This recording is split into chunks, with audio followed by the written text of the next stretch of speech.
Welcome back to another Sunday live stream. I am so happy to be here again with all of you. My name is Alex. Just a quick refresher, I like to give that right at the top. My name is Alex, and I am originally from the US. I'm originally from Michigan, but I moved to Mexico in 2017, and I have called Querétaro home ever since. So I am a YouTuber making videos from Querétaro, Mexico, and today I am here to chat with you about mistakes people make, mistakes I made when I moved to Mexico, things I wish I would have known when I moved to Mexico, things that I would do differently if I had it to do all over again. So if you are watching this replay, it will be up for 24 hours after the live stream. If you're watching this replay, let me know in the comments. Don't forget to give this video a thumbs up. And before we dive into the mistakes, the things that I wish I would have known, let's say hi. Let's see who is here. Hi, Kathleen. Thanks for joining. Always happy to see you here. Helen, buenas tardes. Love it. Chiara, it's nice. Chiara, it's nice to have you here. And Gringo Loco, saludos from soggy Costa Rica. Oh, is it raining there right now? The weather, we had some rain here in Querétaro this week. Actually, on Sunday, it stormed here and our power went out, which, wow, the last time our power went out, I gave up teaching English and switched to freelance writing, which eventually led to me becoming a YouTube content creator. So nothing that dramatic this last time, but our power did go out for a few hours on Sunday night. And when we woke up on Monday morning, it was still out. Hello from Ohio. Hi, I think, is it Doug? Doug? Marianne, hello from the Bay Area. Very cool. Oh, you know all about rain in San Francisco up there. Claude, checking in from Houston. Latoya. Oh, another person from Costa Rica. Very cool. Johnny. Hi. Mike, glad to have you here. Very good. And two Mikes. Glad to have you both here. So, and we've also got Catherine up here from Spokane, and Shauna checking in from Phoenix, and Carrie Ann. Very cool. Well, I am so happy that you are all here. More people checking in, more people saying hi. Absolutely love it. And we are going to have a chance to do Q&A as well during this live stream. So I've got a few points that I definitely want to hit. Oh, we got Craig from Querétaro. Hello, Craig. Very cool. He knows about the storms earlier this week. So let's jump into it. I wanted to touch on, because this is actually a question that I got a few weeks ago from a subscriber wanting to know, if I were moving to Mexico all over again, what would I do differently? And like I said at the top of the live stream, I moved to Querétaro in 2017. I was 25 years old. It was my second time moving abroad, which I think definitely helped, but I wasn't immune to making mistakes. I still made plenty of them when I moved to Mexico. And the reason that I like to talk about these mistakes, that I like to talk about what I would do differently, is because I know so many of you are planning on moving to Mexico, either this year or in the coming years. And I think by sharing those mistakes, being open about them, it can help save you some heartache. So let's see. Oh, we got someone that's over in CDMX, but is about to move to Querétaro soon.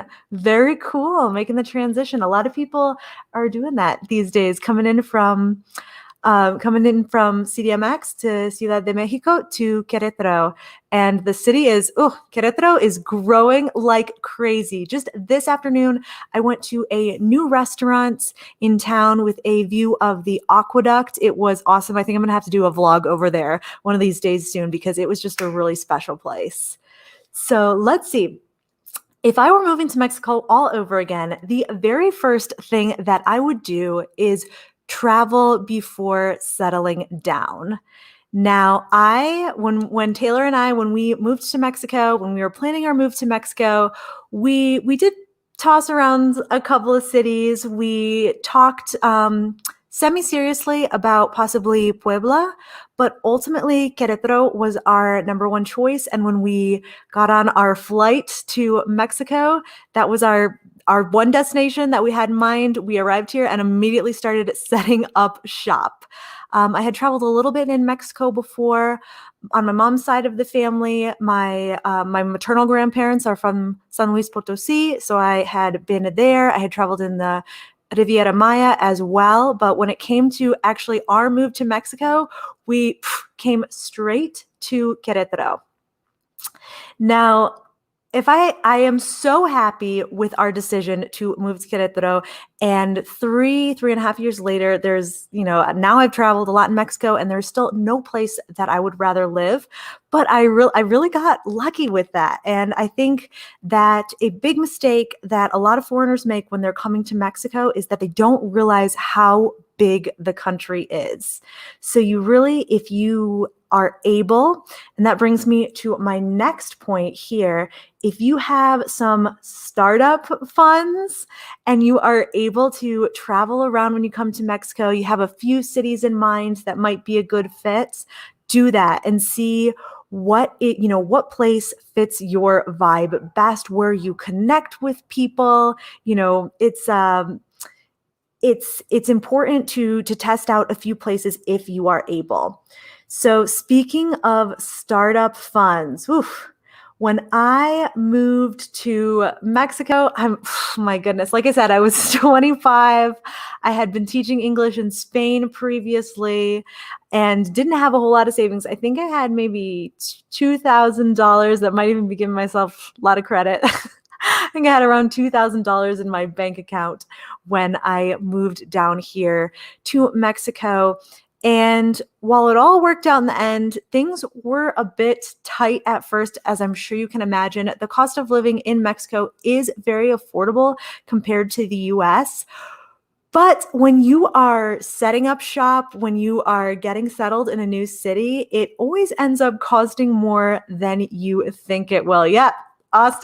Jacob Austin, you got that right. $2,000, if you can believe it. So it always ends up costing more than you think it will when you are getting settled in a new city. And in our case specifically, we had planned on renting a furnished apartment, but ultimately we're not able to find one. And we're like, okay, well, we're going to have to go with an unfurnished place in Querétaro City Center. We knew we wanted to live in the city center, and we knew that we wanted to live in the city center. And when we kind of saw what was out there on the market in the center at the time, again, keep in mind, this is 3.5 years ago. The market has expanded since then, and people do have a lot more success finding furnished places here in Querétaro. But at the time, there just wasn't a lot out there. So we ended up opting for an unfurnished apartment. This apartment, I have a house tour video on my channel. It's one of my first videos that I ever did for my YouTube channel last July when I started. If you're interested in seeing the house tour, I talk about furnishing the apartment a little bit in that video.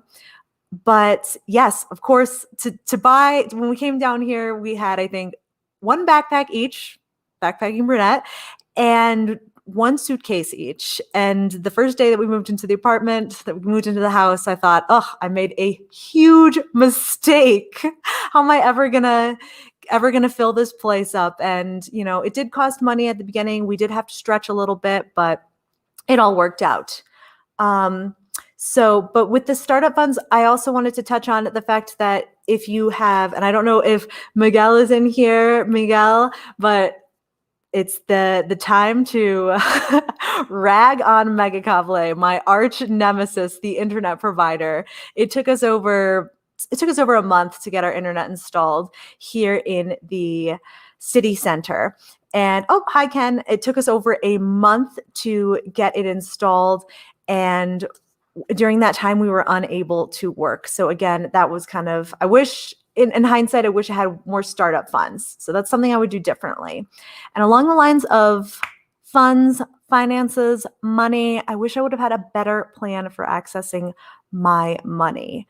Now, again, be nice. I was 25 when I moved down here. I probably could have done a little bit better job of researching what things were going to be like, but I thought that I would be able to come down here and open a bank account.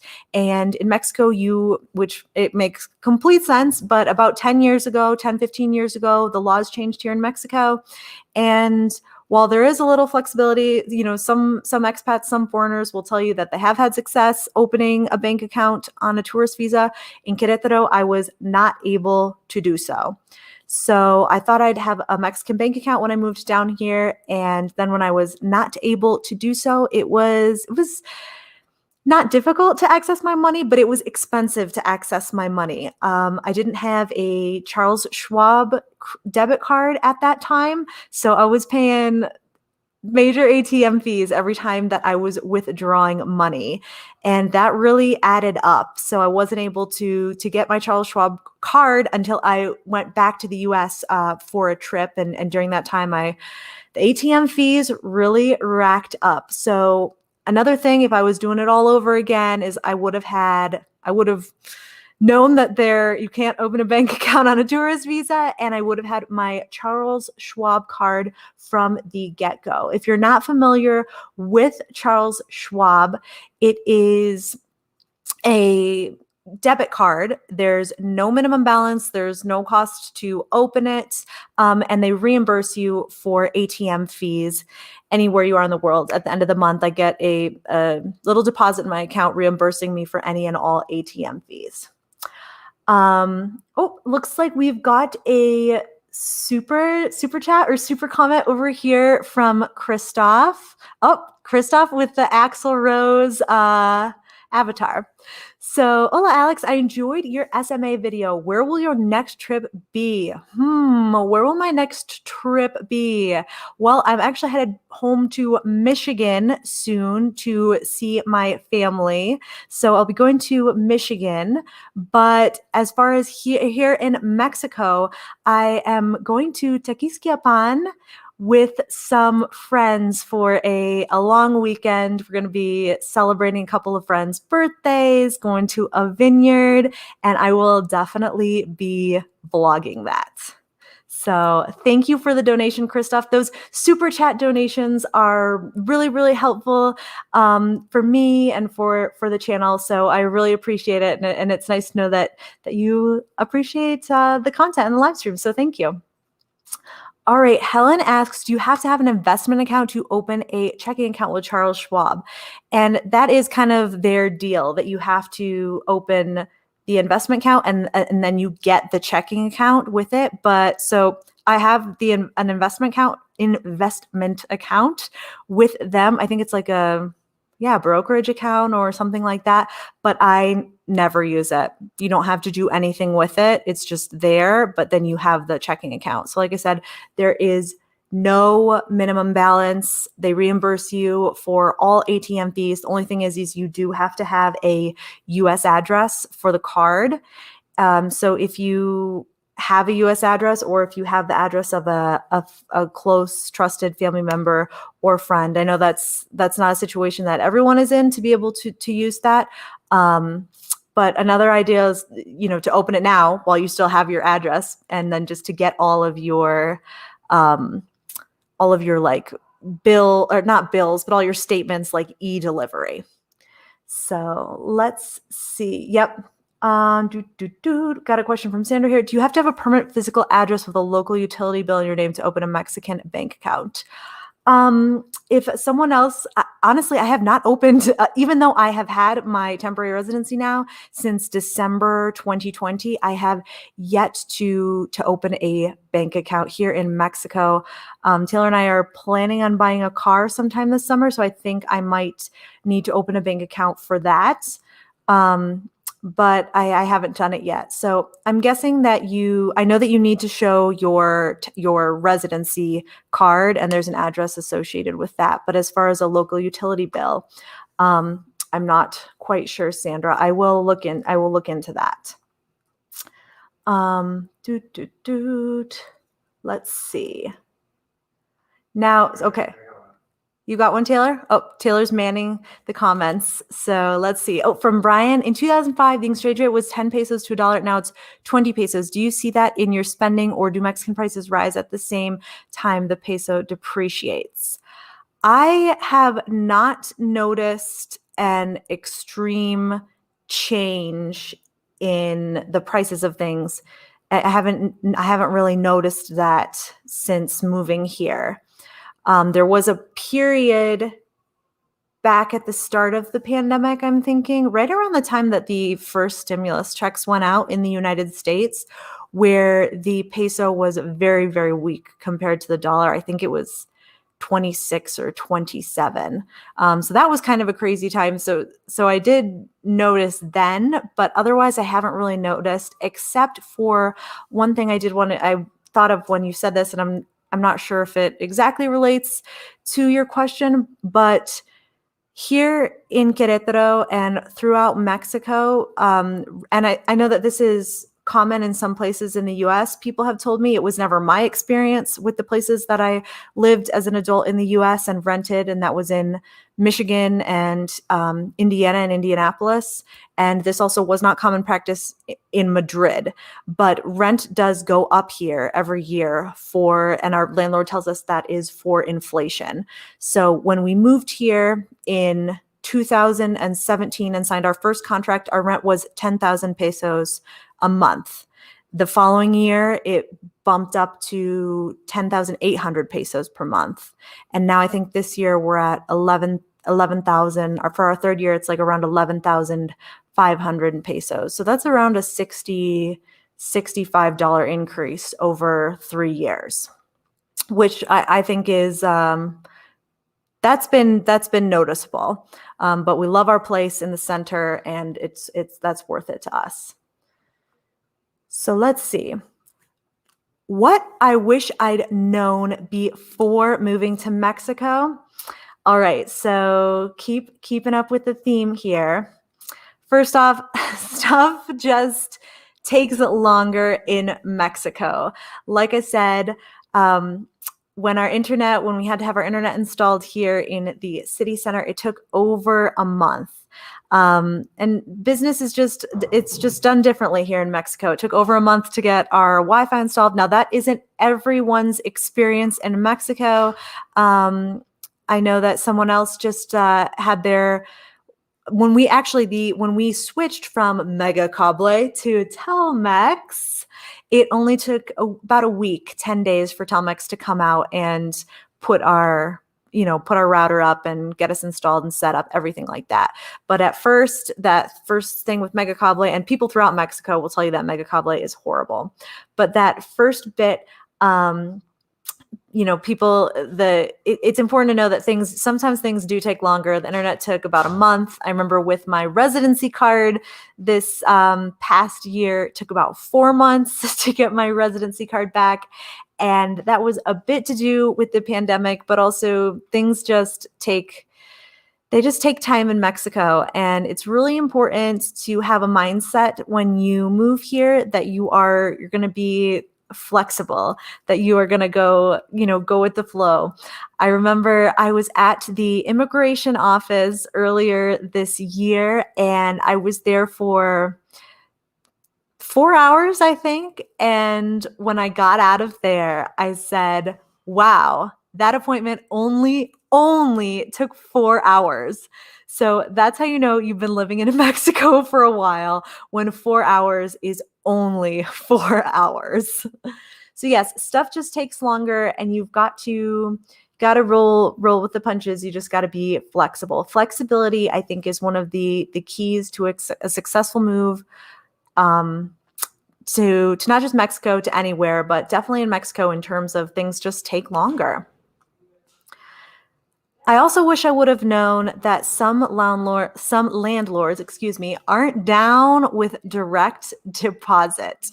Now, my friend Luis, if you have seen my apartment tour video that I did with her at her adorable place in Hércules. She pays $324 USD per month for a very cute place that she found on Airbnb. So if you haven't seen that house tour, it's got some great tips in there about finding a place to rent long-term off of Airbnb. But her landlord is totally cool with a direct deposit. My landlord also, she's a little bit older. She comes to the house, or we take our rent to her every single month. Which at first I was kind of like, oh, but now I've just gotten used to it. Again, when you love a place, like we really love our house in the Centro Histórico in Querétaro. It's exactly what I envisioned when I wanted to move to Mexico. It's even better than I envisioned, actually.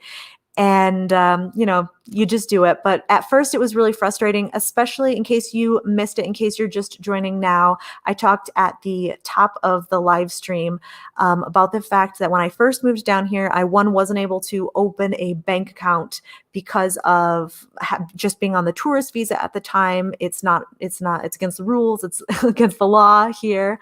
So I wasn't able to open a bank account. And I also did not have my Charles Schwab card, so I was racking up the ATM fees. So getting 10,000 pesos out of the ATM in multiple transactions was really tough. So I wish I would have known that about the direct deposit. This next one here. Oh, let's see. Yes, thank you. Mañana doesn't mean tomorrow. It means someday, usually maybe. This is very funny. When we had some workers come to our house, and this was a few months back, but they came to fix a cracked patio tile. There was a few cracked patio tiles on our little interior courtyard. And they came to the house the first day, and they worked like all day. There was like a mini crew of 3 guys, and they were here for like 8 hours. And when they were wrapping up for the day, I said, okay, so see you guys tomorrow. I said, what time do you guys think you'll be back tomorrow to finish? Because they said they had to come back. And they left their tools here, everything like that. And they were like, we'll be back tomorrow around 9 o'clock. Nothing. 9 o'clock came and went, 10 o'clock, 11 o'clock. They didn't come. They didn't call. And that was on a Friday. And then they just came back on Monday. Like, no explanation, no anything, didn't ask if we were going to be home, anything like that. So yes, mañana doesn't mean tomorrow, it means someday, usually, maybe. I mean, I guess I should just be grateful that they came back to finish the job. I mean, their tools were here.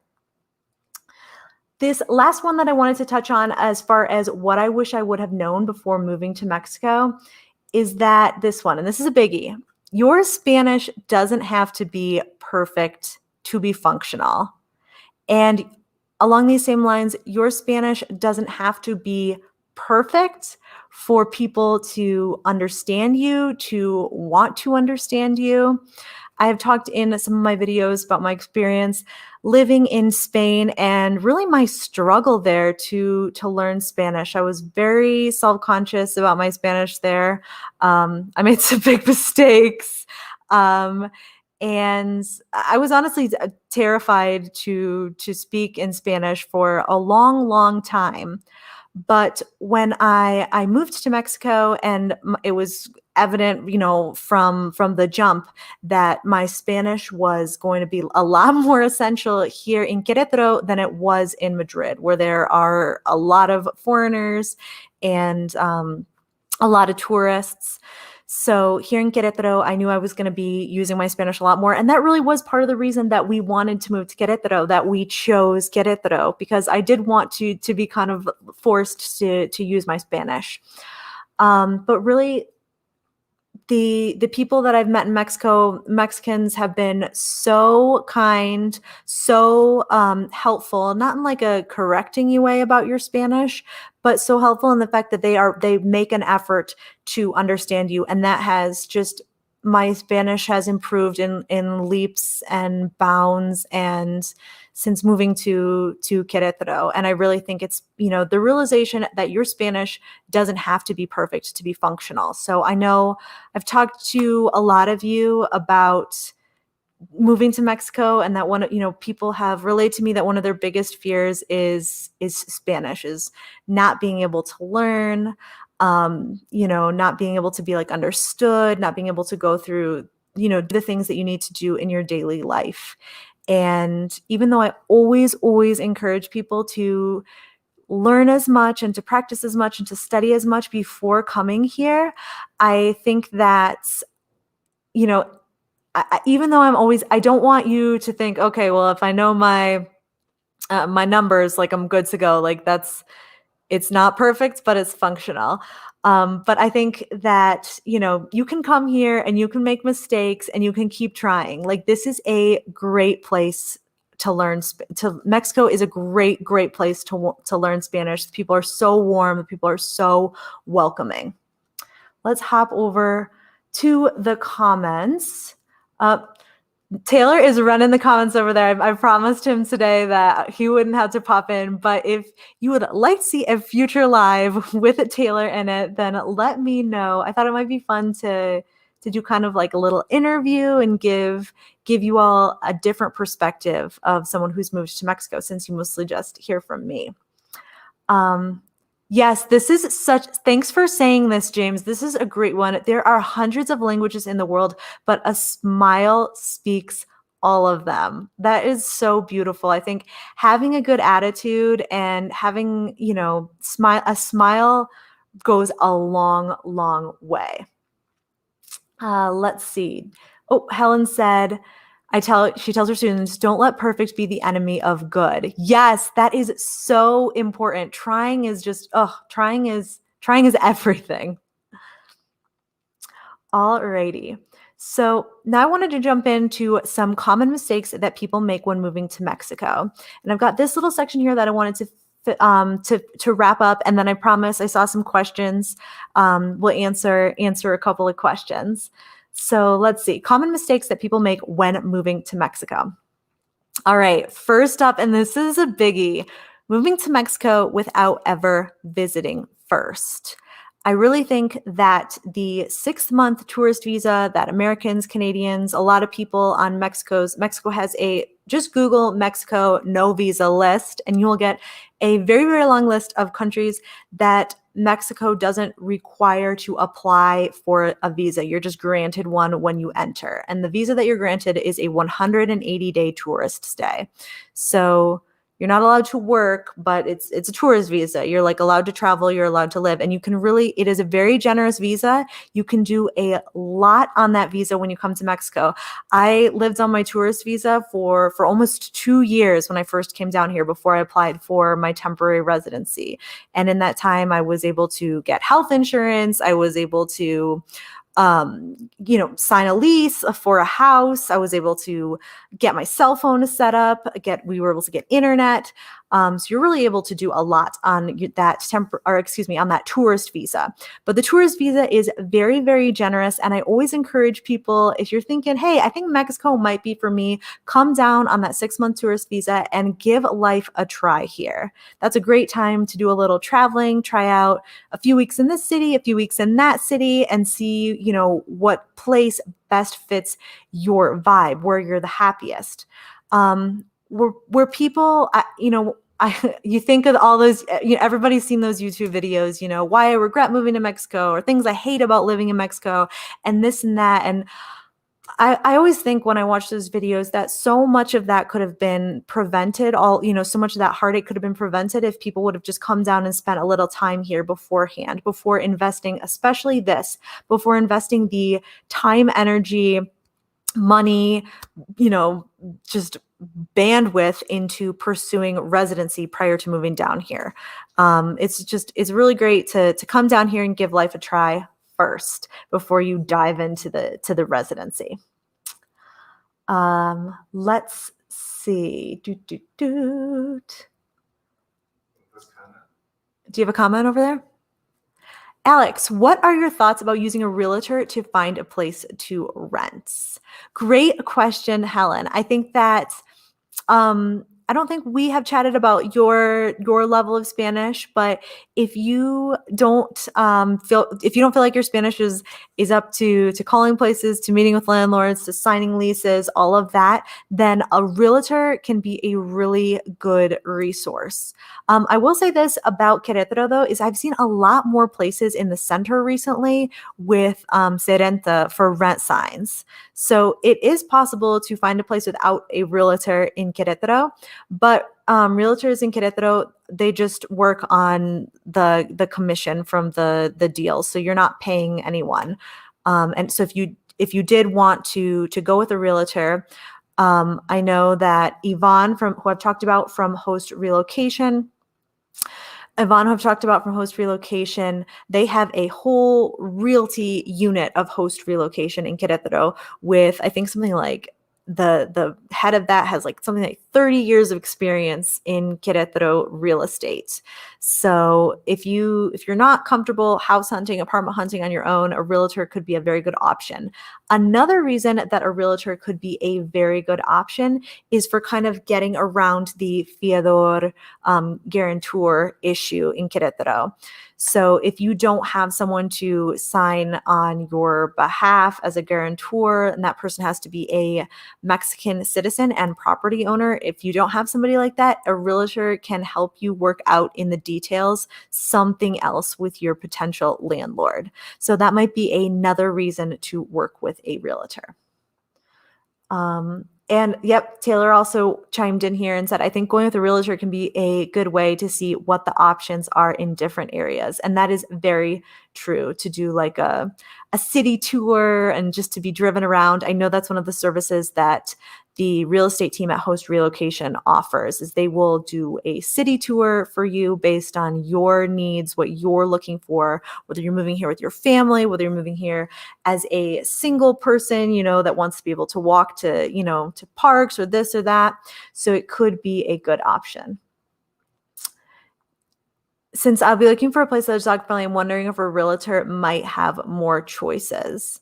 Yeah, I mean, I think that if you know the area that you want to live in of the city, then I think, walking around, pounding the pavement, talking to people never hurts. I think a lot of landlords it depends on how big your dog is.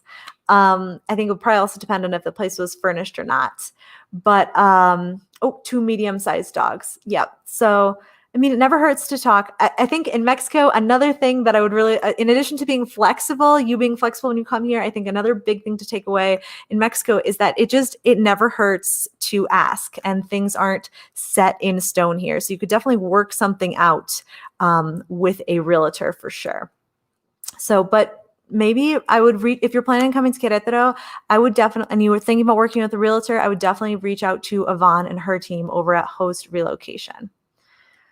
All righty. So I also wanted to touch on not doing everything you can to learn Spanish. Like I said, Mexico, Querétaro especially, is a great place to learn Spanish. But a lot of people will say, oh, I'm waiting till I get down there and then I will start learning. Oh, gotta take a sip of water. Hold on.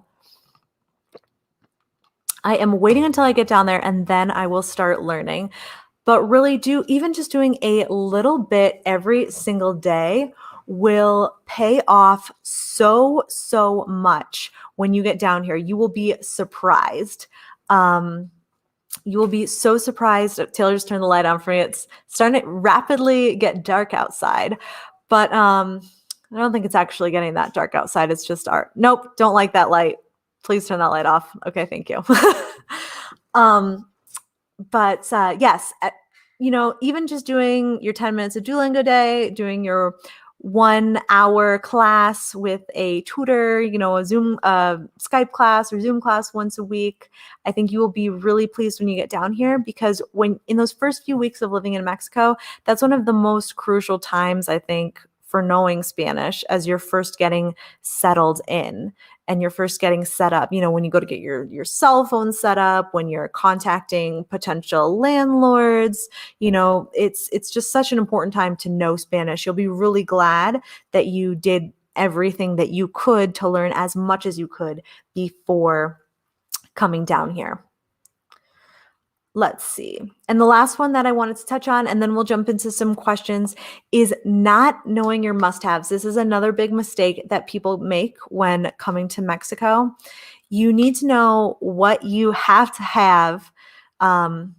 be happy and what you're willing to sacrifice, or to compromise on in the spirit of adventure, because, like not everything is going to be exactly like it was in the US, and hopefully you're not the kind of person who would want it to be exactly like it was in your home country, because then what would be the point of moving somewhere else and experiencing a new place?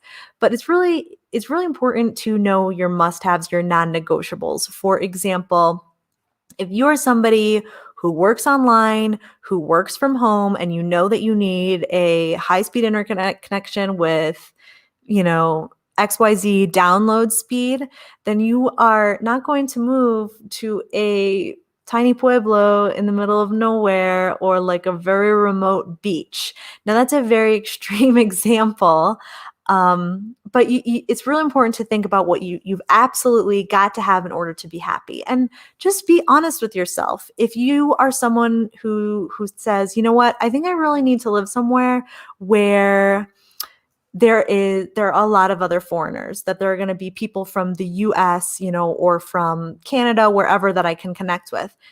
That's okay. Look for that in a place. There are those places in Mexico. If you're thinking, hey, I need to have a Costco within 20 minutes, you can find that. There are places like that in Mexico.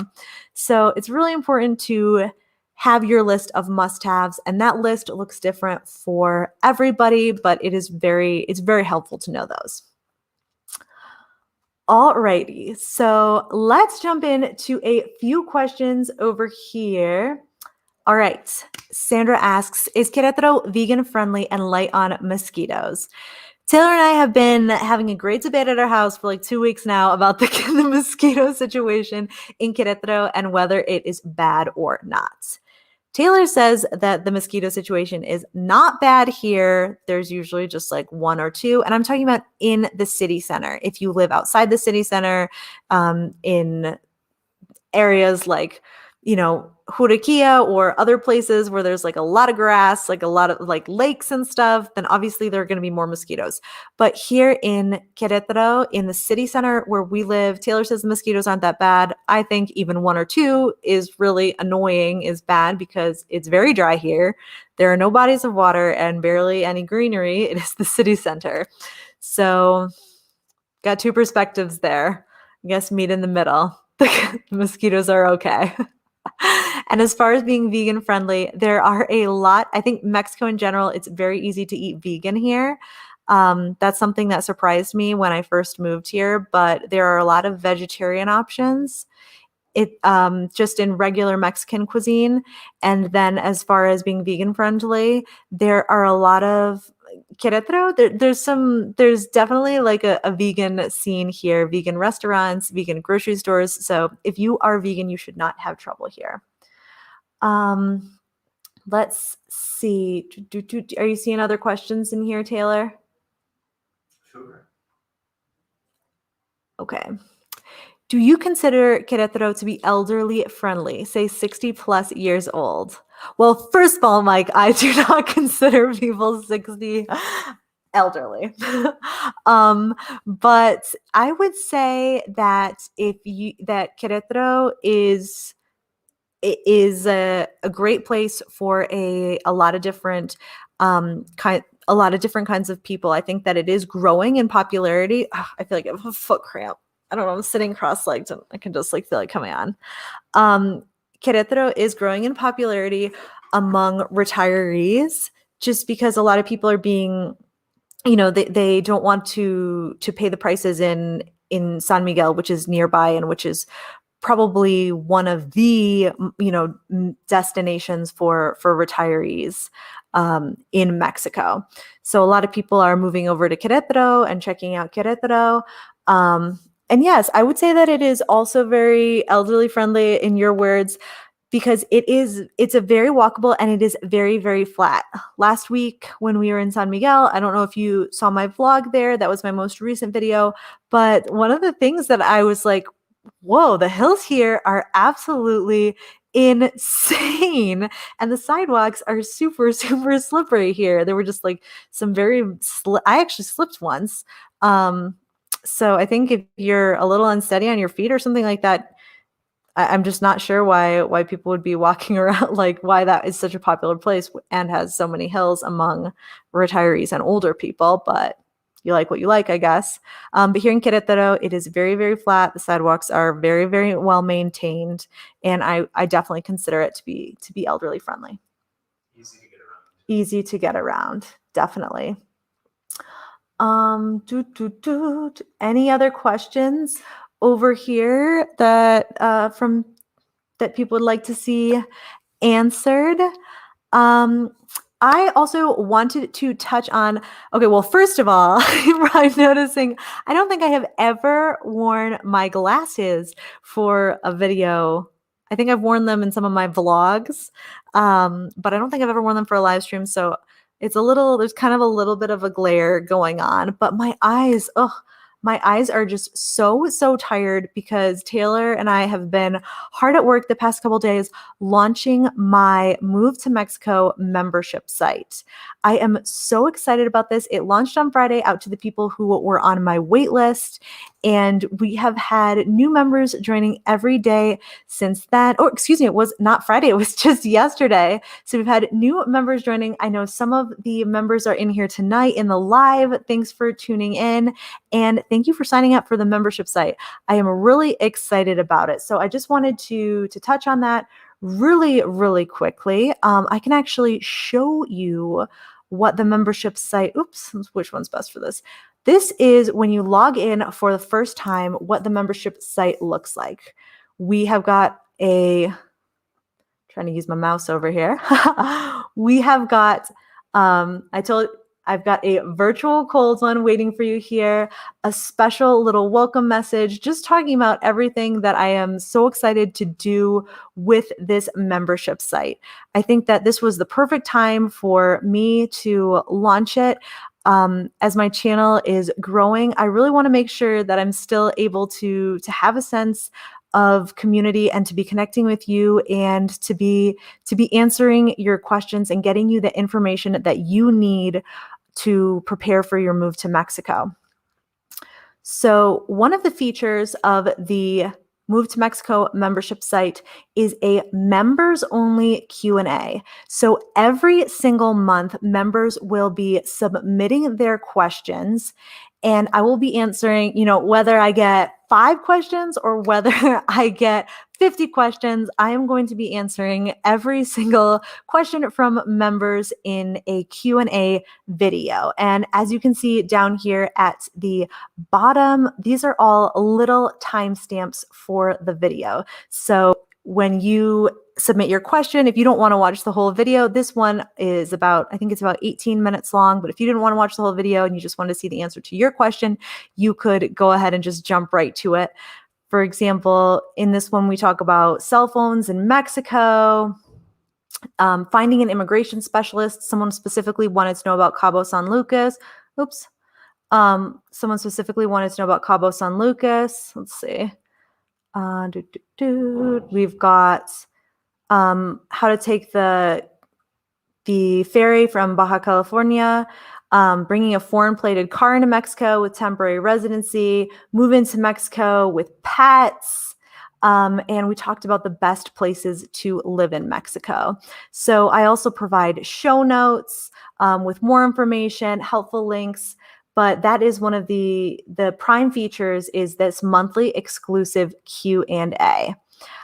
Also, something that I'm really, really excited about is we are going to be doing monthly mixers, Mexico mixers, I'm calling them, via Zoom. So we've got our first one coming up on May 5th. We're going to have a little Cinco de Mayo fiesta via Zoom, and it'll be a chance for the members to connect with each other, to chat with me. And I'm really excited about that because I love these live streams, but And I love the interaction that we get in the comments, but I cannot wait to see like your faces and to be able to chat with you and to get to know you and to hear your stories and to learn how, why you're moving to Mexico, when what your plans are, and to be able to help you with them. So this little Cinco de Mayo mixer, each month we're going to have a virtual meetup via Zoom, and we're going to be playing with the times of those so that we can find what works best for the majority of members. But each one will have a theme, planning on playing trivia. And for this mixer in particular, I'm going to be sending out with the Zoom invite. I'm also going to be sending out my special spicy margarita recipe so you can make it and have that for the Zoom mixer and be sipping along with me. So let's see. I also, as far as other features, we do have a members forum. Oops, first I'll touch on the discounts. Now you do get discounts. We get discounts on the Mexico Residency Roadmap, which is really popular and has helped a lot of people get their residency, walks you through the first and the second part of the residency process, the part at the U.S., the consulate in the U.S. or in your home country, and then the part at INM here in Mexico. And we also have discounts on the clarity calls. So usually a 30-minute clarity call with me costs $70 USD, and you get a discount as a member. It is $55 USD. There's also a discount on the 60-minute call, a $15 discount. So that's another great feature. So we've had a couple of members sign up and commit. Yes, James Jones, so excited to have you. I saw that you signed up for a yearly membership today. And with that yearly membership, James will be receiving a complimentary 30-minute clarity call with me. So I can't wait to connect with him on that. And we'll find something that works for his schedule, but that is a $70 value. Oh, thanks, Johnny, so much. I appreciate it. Thank you. So that is a $70 value that you get as a bonus when you sign up for a year-long membership, which is $204 USD. If you're interested in joining the Move to Mexico membership site, right now we're running a little special until May 4th. You can lock in the price of $17 per month. After that, the price is going to be going up to $19 a month. But if you lock it now in the first 4 days, then it'll be $17 per month. And I really plan on putting my heart and soul into this. I plan on putting my heart and soul into this membership site. I'm really, really excited about it. I will be in the forum every single day, spending time in there, answering questions, connecting with all of you, getting to know you, and helping in any way that I can. And I'm definitely planning on expanding and growing this site as much as possible so it can be exactly what you need. So if you lock in the membership at $17 a month, you are going to be getting a lot more value for that as the site builds out and grows. So let's see, do we have any other questions? I saw Taylor was answering some questions in the comments. If you are interested in signing up for the Move to Mexico membership site, checking it out, you want to see the details, head over to backpackingbrunette.com/register. There's also going to be a link in the description of this video, backpackingbrunette.com/register. You can see what the benefits are. You can pay via PayPal or via Stripe, which lets you pay with your credit card and all that good stuff. It's all protected on the up and up, super safe. So yes, so if you're interested in that, again, backpackingbrunette.com/register. And if you are watching the replay of this live stream, then just head to the link in the description. I would love to connect with you in there. And that is going to be a really, really awesome community that we are fostering and building in there. Yes, Johnny, I cannot wait to see you in there, and I cannot wait to connect with you. Like I said, I'm going to be spending so much time in there, and this is going to be my baby, my Well, Taylor's getting the lights going again. Thank you. This is going to be like my baby. And this website, this membership site, Taylor and I built it together. I love you. I couldn't have done these past few days without you. Taylor is so supportive of the whole YouTube thing. And he will also be spending time in the forum there too. So if you've got questions about working online, in case you don't know, Taylor taught himself to code, built a whole new career for himself since moving to Mexico.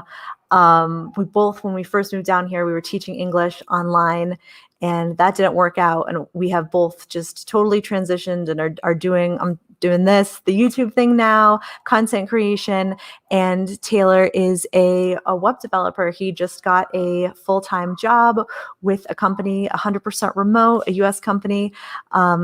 So yes, if you're interested in that, that would be a great thing to do, a little interview with Taylor if people would be interested in that, or, having him as a resource over in the membership site. So any questions? I just want to see if anybody has any questions. If you, I'd love to know, let me know in the comments if you're enjoying these live streams. Should we keep them up on Sundays? It has been so much fun connecting with you all via these live streams. I don't know what took me so long to get jumping on the live stream chain, but it is so much fun. If you guys have, if you have ideas for future live streams, if there's topics that you would like for me to talk on specifically, I really, really like having themes for the live streams. So we can have Taylor does have his own channel, Coding for Tacos. He's got some videos up on there and it's coding for the number 4 tacos, which I just think is the best handle, the best YouTube channel name. Absolutely love that. Yes, please, if you're watching this now or you are watching it as a replay, hit the like button. It really, really helps me. Thank you, James. But yes, Taylor's so modest. He says that he hasn't made a video in a long time, but he plans to get back to it soon. Taylor has so much awesome information to share with people. Like, I am just amazed by him. Like I said, he taught himself a whole new skill, has a whole new career since moving to Mexico. It is really, really incredible. So like I said, if you have any ideas for future live streams, things that you would like to talk about, or hear me talk about. Helen asks, where are you doing your videos about the other areas of Querétaro? I have been brainstorming, planning, talking to my friends and contacts here in Querétaro to make these neighborhood videos. I'm planning on, and really, I thought it was going to be just one video about the best neighborhoods in Querétaro, but there are seriously so many good places to live in Querétaro. I feel like every time I have my list, I am adding to it. So I definitely plan on covering the Centro. I plan on covering Juriquilla and Jurica. Those are really popular neighborhoods with foreigners, and not just people from the US or people from Canada, also people from Korea, Japan. There's a lot of people from Korea and Japan living here in Querétaro because, like I've mentioned in past live streams, that people live here and are working here for those companies like Samsung. There's a lot of Korean and Japanese companies here. I'm also planning on visiting El Campanario, Cimatorio, que más? Some neighborhoods around the center, Alamos. I'm going to go to El Milenio 3, El Refugio. Oh my gosh, like this list. I think today I decided to break down the videos based on, I'm going to break down the videos and organize them, make it a little series based on the type of person that is looking for a place. For example, best places to live in Querétaro for families, best places to live in Querétaro for, I don't know, give me ideas. Tell me, if you are planning on moving to Querétaro, like, what would your title be for a video? What would you, El Pueblito? That's another recommendation that I got from people. Is that where you're thinking of moving, Helen? Yes. So I would I'm definitely going to be asking people over in the membership site for, because we've got a lot of people in the membership site that are interested in moving specifically to Querétaro, and that's how they originally found me. So I will definitely be talking to the people over there about where they plan or what they're looking for when they move to Querétaro. I'm talking too fast. I'm too excited. What they're looking for when they move to Querétaro. And, never got an email. No. All right. I'm so sorry about that. I think with everything that we were doing on the website, like I said, my eyes are so tired. With everything we were doing on the website this weekend, I think that I think something kind of got messed up with like my server and something like that. Was having some weird issues with email this weekend. So I'm really sorry about that. And if someone sent me an email this weekend and you haven't or has sent me an email since Thursday or Friday and you haven't heard back from me, you might need to resend it. Because like I said, the server was all messed up. But yes, head over to backpackingbrunette.com/register and hop in there. I'd love to have you in there. And oh my gosh, that is such a great picture there. I love your avatar here, your profile picture with you and your pup. That's a great picture. So yes, that series is coming up. I cannot wait to do that. Feel free to leave a comment in this video, or if you're in the membership site, we're going to be chatting about it. I think I'm going to dedicate a whole forum topic, because when people want, what does best neighborhood mean to you? I want to know. And I want to know what people are looking for when they're moving to Querétaro, what kind of experience they're hoping to have. All right, just a cup cucumber slices on your eyes before bed. Yes, I think I need something. I need to do something. I don't know. My eyes are seriously so tired. I have a little jade roller that I keep in the freezer, and I was doing that before the video to try and just like pep up a little bit. Let's see. What are the hottest months in Querétaro, and how hot is it usually at those times in Fahrenheit? Glad you asked in Fahrenheit, because I do not know Celsius yet, or probably will ever. I always just ask Taylor or look it up on my phone.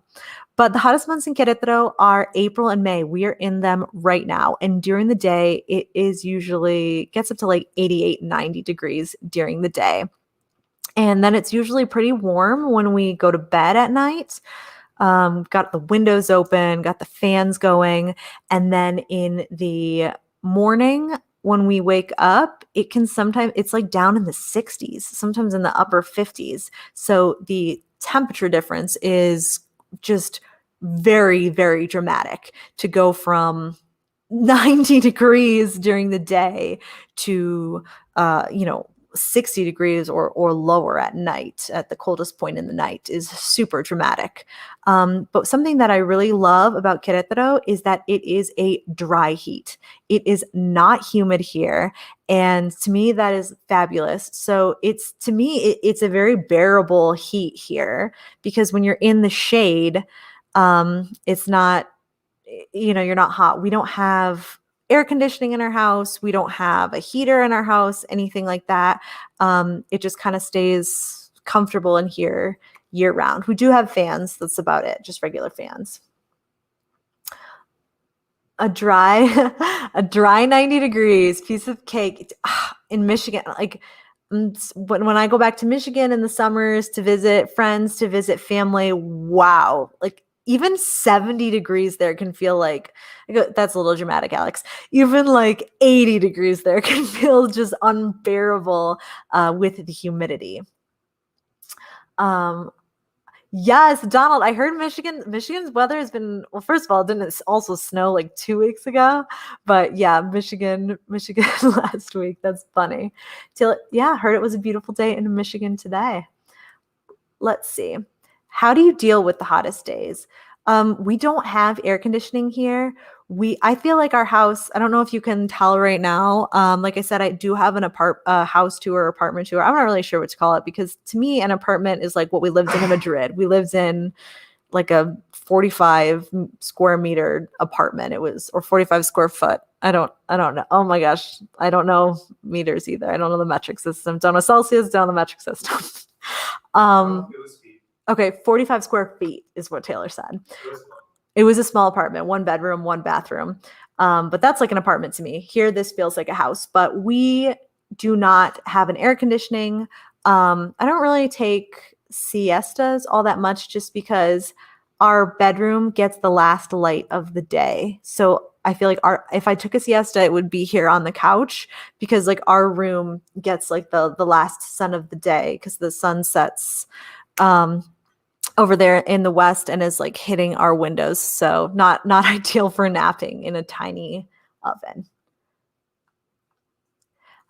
Carrie Ann, Carrie Ann, I think, yes, if this is the same Carrie Ann, then you are in the membership site. I'm not sure if you've added your little avatar picture in there yet, but this one's cute. You should use this one. Oh, wait, no, you have added yours already. Yes? Is this the same Carrie Ann that's planning a little road trip soon? In general, would you suggest bringing a fan? Yes, it is. Okay. You're trying to get me with the two avatars. No, but I like your picture in the group too. I love having the people's faces in the avatar pictures in the group so I can put a name with a face when we're all chatting over in the membership site. Would you suggest bringing a fan or are they pretty easy to find / buy in Mexico? They're super easy to buy and find in Mexico. We've bought 3-4 fans since moving here, all of them at Walmart or another box store like that. So yes. Very, very good. Let me see. Alrighty, I guess we will wrap this up and leave it here. Again, if you enjoy these lives, I think you would really like the membership site, the Move to Mexico membership site. Head over to backpackingbrunette.com/register. Sign up today, join for a month. You can cancel at any time. So if you try it in May and you decide that it's just not for you, you can cancel. If you do want to sign up for a year, you will get that 30-minute bonus clarity call with me. So if you've been wanting to do a clarity call, this is like a really great value. So you'd get the membership for a year plus the clarity call for $204. Otherwise, it's $17 a month, and that is going to jump up to $19 a month next week. And plus, I would just really love, if you're in the membership site, for you to be able to join for the Cinco de Mayo Mexico Mixer on the 5th at 7 p.m. CDT. Like I said, I'm going to be sharing my spicy margarita recipe in the coming days, so you could have that. And honestly, might be a little biased. That's worth $17. But this is a recipe of my own concoction that I developed during quarantine. So yes, probably my spicy margarita recipe is my second proudest quarantine development after this YouTube channel and this community. If you are still here watching, if you're joining in the live, thank you so much. I have really loved doing these every single week. Yay! Can't wait to see you over there. Thank you so much for joining me in these lives, for being a part of this community here on YouTube. We do have the Move to Mexico membership site that I'm super, super excited about. But of course, I will continue making videos for YouTube that are, free for you to consume. And also, I'm going to be doing these lives for the foreseeable future. Well, I'll have to check in with you because next week is Mother's Day. So we'll have to see. But maybe I could check in and bring my mom in. We'll see. That would be fun. My mom could tell you about the good old days in Mexico. She spent a lot of time down here in the 70s and the 80s. Well, not really 70s. Well, actually, she did. She spent a lot of time here growing up as a kid. They used to drive down from Michigan. Her whole family. So thank you so much to everyone who joined, and I will see you soon, hopefully inside the membership site. Take care and have a great week. Don't forget to give this video a thumbs up if you enjoyed it, and leave a comment if you enjoy these live streams and want to see me keep them going. So thanks again. Take care. I will talk to you soon. Ciao.